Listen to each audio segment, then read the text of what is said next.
अस्सलाम वालेकुम। आज फिर एक नए टॉपिक के साथ जो कि बहुत अहम है। कैनेडियन इमिग्रेशन का सोचते ही लोग अपने उन कैनेडियन रिश्तेदारों और दोस्तों को फ़ोन करना शुरू कर देते हैं कि जी मैं कनाडा आना चाहता हूँ, मुझे तुम कैसे हेल्प कर सकते हो। बहुत सारे लोग बहुत दरिया दिल, बहुत सखी होते हैं। वो कहते हैं जी मेरी कंपनी है, मैं आपको एक लेटर दे देता हूँ और आप जहाँ जहाँ चाहें इस्तेमाल करें।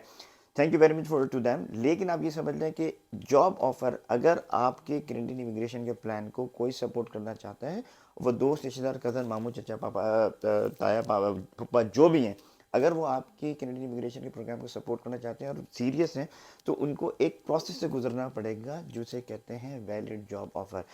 हर वो ऑफ़र जो कि एक लेटर हेड पे लिख के दी गई कि मोहम्मद सलमान को मैं कराची में या लाहौर लड़काना कोटद्दू में है और मैं ये जॉब ऑफ़र कर रहा हूँ, that does not mean as a job offer. Job offer की एक अपनी रिक्वायरमेंट है। जॉब ऑफ़र की रिक्वायरमेंट क्या है कि अगर वैलिड जॉब ऑफ़र है आपके पास, that has to be in writing, that has to, जिस पे एम्प्लॉयर का नाम और एड्रेस मेंशन हो।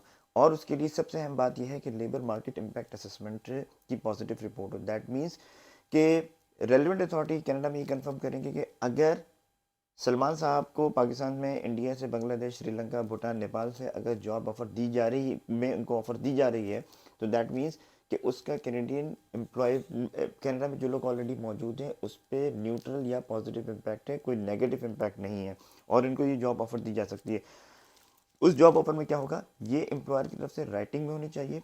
इसमें आपका कॉम्पनसेशन, डिडक्शन, एनओसी मेंशन होना चाहिए कि किस चीज़ को ये जॉब ऑफर आपको बेसिकली बताएगी कि ये किस एनओसी के बेसिस पे दी जा रही है। ये आप वहाँ पे अकाउंटेंट हैं, असिस्टेंट, एडमिन असिस्टेंट है, सेल्स लाइन, मार्केटिंग है, किस प्रोफेशन में आपको जॉब ऑफर दी जा रही है, ये तमाम इसकी बेसिक रिक्वायरमेंट है। तो सिंपली एक पेपर पे लिख के दे देना कि जी मैं अपने कज़न को ये जॉब ऑफर दे रहा हूँ, ये जाके इस्तेमाल कर लें।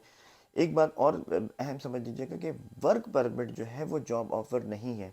अगर आपको फॉर एग्जांपल पोस्ट डॉक पे किसी प्रोफेसर ने कहा कि जी ठीक है ये पोस्ट डॉक है, ये will come and research with me, ये तमाम चीज़ें, एक ओपन वर्क पर, एक क्लोज वर्क परमिट मिल गया है, तो और आप एक्सप्रेस एंट्री प्रोफाइल में इस वक्त मौजूद भी थे, तो ये work permit can not be use in your express entry profile.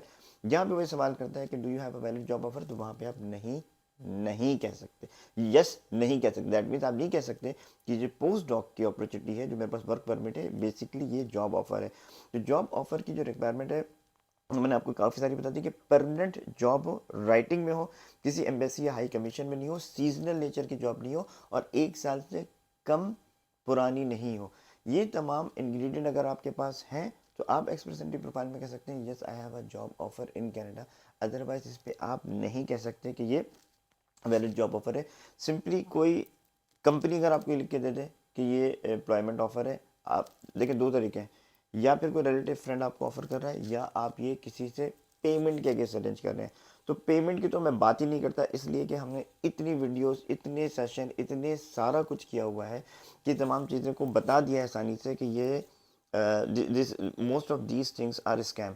तो इस स्कैम में अगर आप स्टक होते हैं तो you will have to contact somebody who can legally support you. But this group, इस चैनल से जो हम इंफॉर्मेशन डिसमिनेट कर रहे हैं वो basically about based on the requirement of the Canadian immigration है। और हम बिल्कुल सीधा और सही रास्ता बता रहे हैं कि जी अगर आपको जॉब ऑफर है, ये इंग्रेडिएंट है जिसमें से मोस्ट इंपॉर्टेंट इस लेबर मार्केट इम्पैक्ट असेसमेंट है। अगर इस तरह के इंग्रेडिएंट आपकी जॉब ऑफर में है, ये रिक्वायरमेंट पूरी हो रही है, तो बिल्कुल जाएं। अगर आपका एनओसी 0 से स्टार्ट हो रहा है, यू कैन क्लेम 200 पॉइंट्स। अगर दूसरे एनओसी हैं जो कि eligible NOC for federal skill worker program like 0A और B, that means you claim 50 points। तो CRS में जब आप एक्सप्रेस एंट्री प्रोफाइल में कहते हैं कि yes I have a valid job offer, उससे दो बहुत फायदे हैं।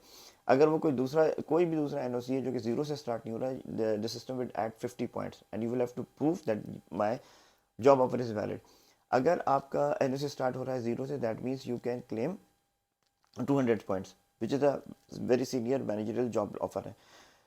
तो ये पॉइंट्स आप क्लेम कर सकते हैं, इनविटेशन आ जाएगा। लेकिन at the time of submitting PR application आपको सारे डॉक्यूमेंट सबमिट करवाने पड़ेंगे जिससे यह साबित करना होगा कि ये जॉब ऑफर वाकई क्वालिफाइड करती है या नहीं करती है। बोनस स्टेप, अगर आपके पास वैलिड जॉब ऑफर है तो you are exempted from proof of fund. यानी वो लोग जिनके पास वैलिड जॉब ऑफर है उनको प्रूफ ऑफ फंड जमा करवाने की ज़रूरत नहीं है, irrespective of the family size, and they can proceed without it. All right guys, thank you very much, see you in Canada.